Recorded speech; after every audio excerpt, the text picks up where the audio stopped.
Hello everyone, I hope you're having a wonderful day. Today we're about to uncover a shocking secret that could change everything.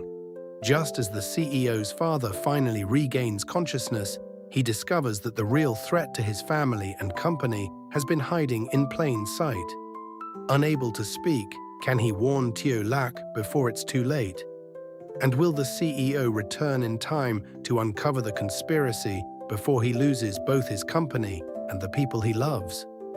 Stay with us until the very end to find out. If you enjoy emotional family dramas filled with suspense, don't forget to subscribe so you never miss the next episode. Morning sunlight slowly filtered through the hospital curtains. For the first time in many weeks, the room didn't feel as lifeless. The heart monitor still echoed steadily. The ventilator had been removed, and lying quietly on the hospital bed, the CEO's father slowly opened his eyes. His vision was blurry. The white ceiling, the faint smell of medicine, the soft footsteps of nurses walking past. Everything felt distant, like he had been asleep for years. He tried to move his fingers. A slight twitch. Then another. The doctor standing beside him immediately noticed. "Chairman, can you hear me?" The older man blinked slowly, very slightly, but it was enough. Outside the room, the CEO's mother burst into tears. "He woke up," she whispered. "He finally woke up." News spread through the hospital quickly. The doctors smiled with cautious optimism. The nurses congratulated one another. Even the atmosphere inside the ICU felt lighter. Far away overseas, the CEO received the call while preparing for another meeting. "He regained consciousness?" he asked, almost unable to believe it. "Yes, sir." "But," the doctor hesitated, "he is still unable to speak." The CEO's smile slowly disappeared. "The stroke caused temporary damage. He understands everything, but he cannot communicate yet." The CEO lowered his head. Relief mixed with disappointment. At least, his father was alive. "I'll be home tomorrow," he said firmly before ending the call. Back at the hospital, the CEO's father remained awake, unable to move much, unable to speak. But his eyes, they noticed everything, especially one familiar figure. Every afternoon, just as the hallway became quiet, Tieu Lac quietly appeared carrying her little daughter. She still entered through the back corridor. She still avoided meeting the CEO's mother whenever possible. She believed no one noticed. But someone did. The old man watched her every single day. She gently adjusted his blanket, cleaned his hands, moistened his lips with a cotton swab, checked every machine carefully before sitting beside him. She never complained, never cried, never asked for anything. Sometimes, she simply talked. "Back. The flowers outside are blooming again. Our little girl learned to clap yesterday. She keeps looking toward the door every evening. I think she's waiting for her father." The old man's eyes slowly turned toward his granddaughter. The baby laughed innocently, stretching out her tiny hand toward him. His fingers trembled, trying to hold hers. Tears quietly formed in the corners of his eyes. He finally understood. Everything his wife had told him before he collapsed wasn't the whole truth. This girl wasn't destroying the family. She was protecting it. Days passed. His strength slowly returned. His memory became clearer. Then, one afternoon, he accidentally overheard a conversation outside his hospital room. His wife was speaking on the phone. Her voice was unusually cold. "No, the chairman still can't talk." A pause. "The board believes he's still unconscious." Another pause. "Keep putting pressure on the directors. We need the company reorganized before my son returns." The old man's pupils widened instantly. What did she just say? His breathing became uneven. He remembered fragments, broken pieces, before collapsing. His wife had repeatedly insisted that the CEO wasn't capable of leading the company. She had arranged several meetings without informing him. She had spoken privately with certain shareholders. At that time, he believed she was only worried about their son. But now, everything sounded different. The phone call continued. The overseas negotiation must be delayed. The investors need to lose confidence. Another silence. Once the board replaces him, the company will finally be under proper control. The old man's heart pounded violently. She wasn't protecting the company, she was controlling it. His breathing became heavier. The heart monitor began beeping faster. The nurse immediately rushed inside. "Chairman, calm down." The CEO's mother quickly ended the call before entering the room. She immediately changed her expression. Gentle, concerned, like nothing had happened.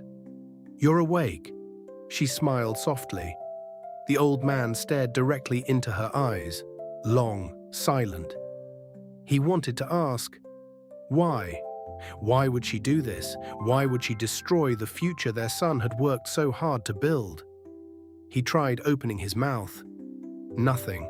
Not a single word came out, only a painful breath. His wife gently held his hand, thinking he was frightened. But inside, he was terrified for a completely different reason. Because now, he knew, the greatest danger facing his family was no longer outside the company, it was already inside it. That evening, Tieu Lac arrived as usual with her daughter. She noticed immediately that something was different. The old man kept staring at her, more intensely than before. Then, very slowly, he lifted his trembling hand, pointing weakly toward the bedside table. Tieu Lac looked confused. She walked over carefully. There was only a notebook and a pen.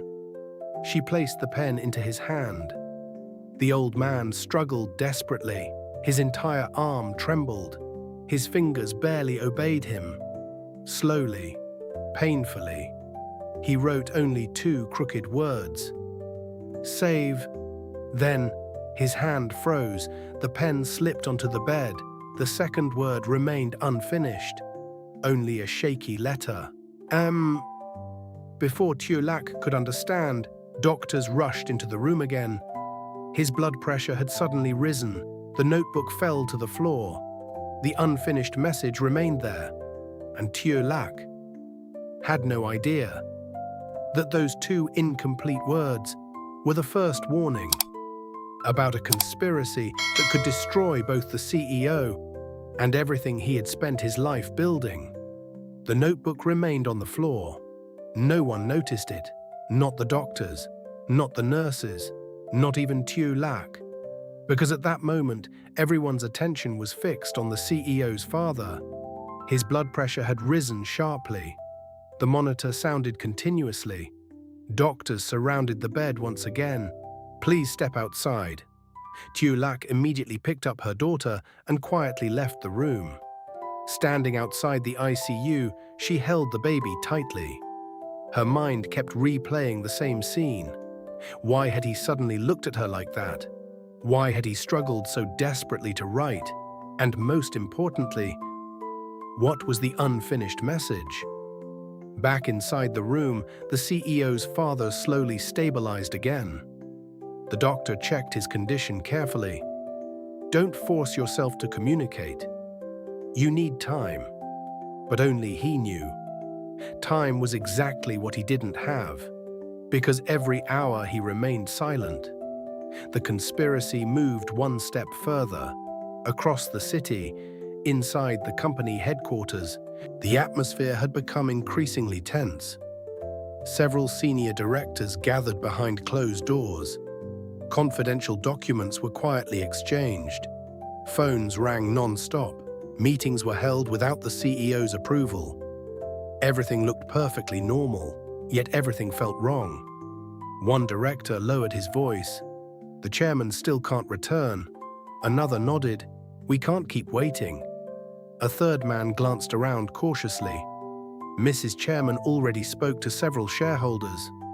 She says this is the only way to save the company." No one questioned her authority. After all, she had been standing beside the chairman for decades. Everyone trusted her. No one imagined that trust itself was becoming the company's greatest weakness.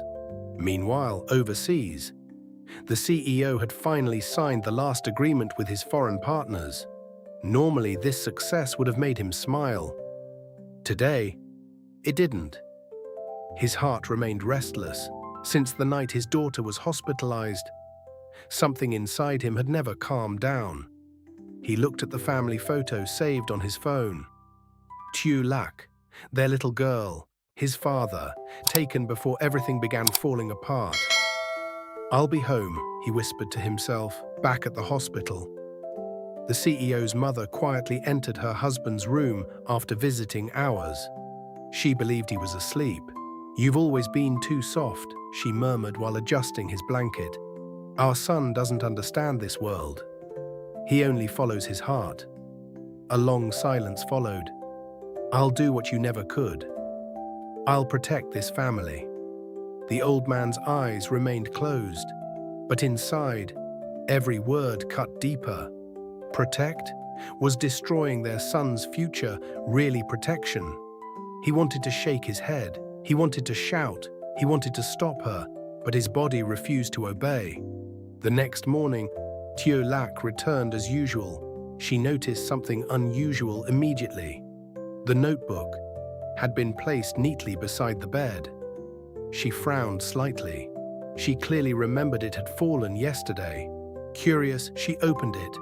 Most pages were blank, until she reached the final page. The unfinished writing remained. "Save, She gently traced the shaky handwriting with her finger. "What were you trying to tell me?" she whispered softly. The old man slowly opened his eyes, seeing the notebook in her hands. His expression changed immediately. He tried lifting his arm again, pointing toward the notebook, then toward the door. His movements were weak, almost impossible to understand. Tieu Lac leaned closer. "Back. I don't understand." He closed his eyes briefly, gathering every remaining ounce of strength. His trembling finger slowly wrote across the blanket. Not with ink, only with movement. "C-O." Then he stopped. The effort was too much. Tieu Lac repeated softly, "Co." Her eyes suddenly widened. "Company?" The old man's eyes filled with relief. He blinked once, very slowly. "Yes." She finally understood one part of the message. It had something to do with the company. But what? Before either of them could continue, the door opened. The CEO's mother entered. Her eyes immediately fell upon the notebook, then onto Tieu Lac. "What are you doing?" she asked sharply. Tieu Lac instinctively closed the notebook. "Nothing." The older woman's expression darkened. She walked directly toward the bed, looking carefully at her husband. For a brief second, their eyes met, and something unexpected happened. The chairman looked away, not because he feared her, but because he knew, if she realized he remembered everything, she would become even more dangerous. That afternoon, the CEO finally boarded the plane home. Looking out the airplane window, he felt strangely hopeful. His father had awakened. The overseas deal was complete. Perhaps things could finally begin getting better. He had no idea that while he was flying home, a confidential board meeting had already been scheduled. An emergency vote, without him, without the chairman, and with only one purpose: to transfer executive authority before the rightful leader returned. Back at the hospital, Tieu Lac sat quietly beside the chairman once more. She looked down at the notebook, then at the old man. "I don't know exactly what's happening," she whispered, "but I promise you, if someone is trying to hurt him, I'll protect him." The chairman slowly closed his eyes. A single tear rolled silently down his face, because for the first time, the only person who understood that something was terribly wrong was the very woman everyone had blamed from the beginning. And somewhere between the hospital, the company, and the plane racing home, a battle had already begun, not just for control of a billion-dollar corporation, but for the truth. The only question left was, would the CEO discover the conspiracy before it destroyed everything he loved? After weeks in a coma, the CEO's father finally regains consciousness, bringing hope back to the family. Although he cannot speak, he understands everything happening around him. As Tieu Lac secretly continues caring for him, he realizes her kindness is genuine and that she has been protecting the family all along. However, he accidentally uncovers a far more dangerous truth.